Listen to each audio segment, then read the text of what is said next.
With the official reveal behind us, we are now looking ahead to Call of Duty Black Ops Cold War. Everybody's starting to talk about multiplayer, especially with the reveal coming soon and open beta.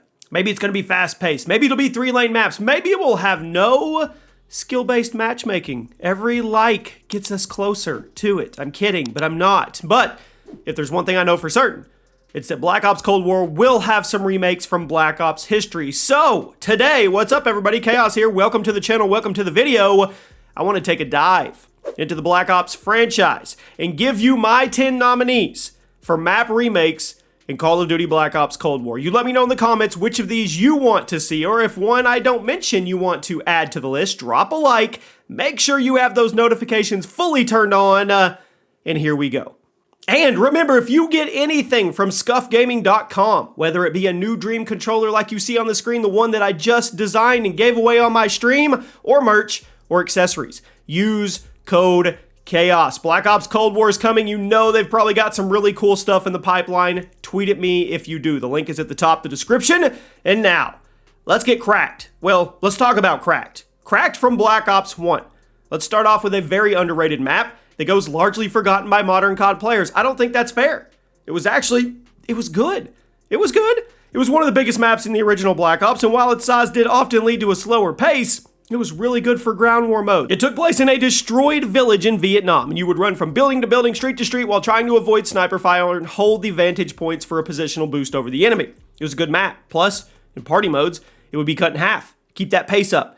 I think it would be a great return for Black Ops Cold War, and I think it would make for a great POI in the new Warzone map that we could be getting very soon. And speaking of maps that would be great as a Warzone point of interest, Grid.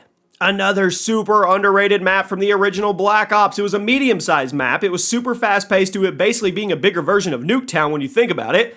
You had the street in the middle, the two-story building on each side. People would fight for control over the buildings and the street themselves. The main differences were obviously the size and the snowy theme. I loved Grid. I think it would make a great return for both multiplayer and as a Warzone POI on the new map. At number 8, Jungle. I think we all know it's coming. There's been a lot of leaks surrounding a handful of map remakes already, and Jungle is one of them, which does not shock me at all considering it was both remade in Black Ops 3 and 4. Jungle is a pretty big map, but it doesn't nearly feel that big as some of the others from the original Black Ops because it's very tight and focused. The lanes, they're very distinct, and it has an easy layout to understand. Plus, everyone remembers the infamous camping spot in the dead center of the map on the little cliff, one way up, one way down. It's all but confirmed to be making a return in Black Ops Cold War, and I'm happy about it. I love the map. I'm excited to finally play a true boots-on-the-ground COD game on Jungle. Here's one out of left field for you. Hanoi from Black Ops 1, one of the launch maps in Black Ops 1, and despite it having some awesome theming and a really good visual for that time, it was one of the least played maps in the game due to it having kind of an awkward layout and slow pace. It's a nighttime map based on the real-life Vietnamese prison. Now, in terms of square footage, it's a medium map, but in terms of the way the game flowed, it felt very big and largely due to the amount of nooks and crannies that you could hide in. I don't mean to sound negative, because it was a really good map, but compared to the other fast-paced maps in Black Ops, it's easy to see why people forget about it. I think it would be an awesome addition to the mix, especially since it's a night map, and COD really needs more of those done right. Imagine this map being built again from the ground up on the modern COD engine. Here's another no-brainer. Firing Range. You knew it was going to be on here, and it's another one that's pretty much confirmed even though it's not. Firing Range is one of the most spammed maps in COD history. It appeared in the original Black Ops, Black Ops 2, Black Ops 3, Black Ops 4, Blackout, COD Mobile, COD Online, and Black Ops Declassified. Do you really think Treyarch is going to hold back from throwing it out there another time? No. I don't blame them. It was a great map. It's one of the best 3-lane maps in COD history, and if Treyarch needs a good map that they know will satisfy the fans, well, I mean, just conjure up Firing Range. I know some people are annoyed with how many times it's popped up, and I agree with the sentiment that Treyarch needs to make more original maps instead of just playing the hits all the time, but if they are going to bring back some old Black Ops maps, which they are, Firing Range is a good contender.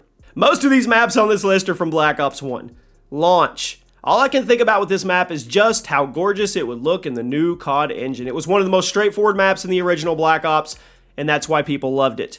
It was symmetrical. Set at a USSR launch site, and it made for some really good action. It wasn't really a 3-lane map. It was more just like a battlefield with a couple flanking routes. All the fighting was done in the middle, and it made for this really interesting push-pull dynamic that not a lot of COD maps have. I would love to see launch make a comeback. It returned as DLC in Black Ops 4, but many of you probably know, I didn't play a lot of Black Ops 4. Now, I'd love to get launch again, but with more traditional COD gameplay. At number 4, no, I didn't put it at number 1. Nuketown. Everybody pretend to be shocked. I mean, I'm pretty sure this one may have already been announced somehow. I don't even know. It's coming, people. It's appeared in every single game in the franchise. It's even popped up in other COD titles like COD Online, COD Mobile, and even the PC version of Modern Warfare 2 via the IW4X mod. There's no way Treyarch launches a Black Ops game without a Nuketown variant. It's not going to happen. Now, the question is, will they make any substantial changes to it? Throughout the years, Nuketown has remained relatively unchanged, but Modern Warfare 2019 started the trend of classic maps being brought back with major changes. So, let's see what Treyarch does. Do they follow in Infinity Ward's footsteps? I mean, do they? Do they make changes, or do they keep it true to history? I know a lot of you want this one. Raid from Black Ops 2. I'm kind of surprised this map wasn't remade more because of how much of a fan favorite it is. It debuted as one of the fastest maps in Black Ops 2, and then it came back in Black Ops 3 as a DLC map, and Black Ops 4 as a POI and Blackout, but not a multiplayer map. I don't know about you guys, but I miss playing boots on the ground 6v6 here. I really do. Raid was a fantastic map, and it's one of the best examples of how to do a 3-lane design right. They're all distinct from each other. They all have different playstyles to them, but they're well connected, and they have easy passageways from one lane to another, which makes them feel uniform. It was a good map. I know I'm not the only one that would love to see it return in Black Ops Cold War. At number 2, Shipment from COD 4? Now, I know this is an Infinity Ward map, but come on, Sledgehammer had it in COD World War II, so why not let Treyarch use it? It first appeared in COD 4, and has since been remade and reimagined multiple times. It's the go-to place for super high kill games and camo progression, and even though the Modern Warfare 2019 version of the map is complete dog poo, people still flock to it so they can get some fast-paced action. Now, I don't think it's very likely that Treyarch makes their own version of Shipment. I think it would be pretty awesome if they did, though, especially if they intend on slowing down the game pace like Infinity Ward did with Modern Warfare 2019. Now, if you're going to make a multiplayer move at a snail's pace, you could do it with this one. And finally, my final nominee is Hijack from Black Ops 2. I threw a curveball at you. Hijack was the most popular map in Black Ops 2 before Nuketown was made free for everyone, and even after that, it remained a fan favorite. If you wanted super high kills, fast-paced games, you either went to Nuketown or Hijack, but if you wanted the Batman Easter egg, you went to Hijacked. Set on a massive yacht in the middle of the ocean, it's a classic 3-lane map with a super tight design, a hectic middle battleground, and a sneaky underground route for those who wanted to get cheesy. Every playstyle was viable here, and people adored it. This was how Black Ops 2 was meant to be played, and if Black Ops Cold War is going to be returning to form in terms of gameplay, they need Hijacked. Rumors right now are the gameplay of Black Ops Cold War is going to be somewhere between Black Ops 2 and Black Ops 4. If that's the case, Treyarch will be silly to not bring back one of their best ever boots on the ground maps. You guys give me one map that didn't make the list, vote it in the comments section. Hope you guys enjoyed the video, and I'll see you soon.